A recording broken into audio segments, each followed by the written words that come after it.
My name is Ken Ralston, and I'm a visionary, one of the 3 visionaries on Reckoning.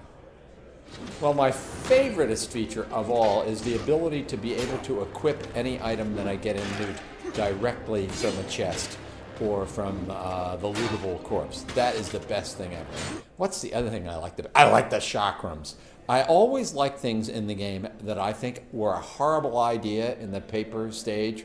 Like chakrams are the magical frisbees that cut people into ribbons and things like that. I thought that was the stupidest thing I'd ever heard, and it turned out they're the coolest thing in the game. They go through through 3 or 4 people at once, and then they do these loop-de-loops and spin around. Yeah, they're cool. They're way cool. They should judge the game, is it a good RPG? So it has to be a AAA RPG in every way.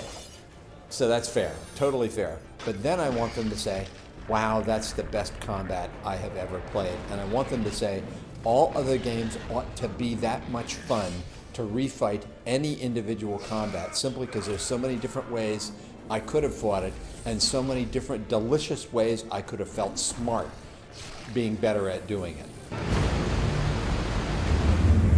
I get excited when I start at the beginning of the game and run like a bunny toward the farthest end of the map, and I find that environments are changing dramatically, visually. What I want is the sense that they spent way too much money on assets.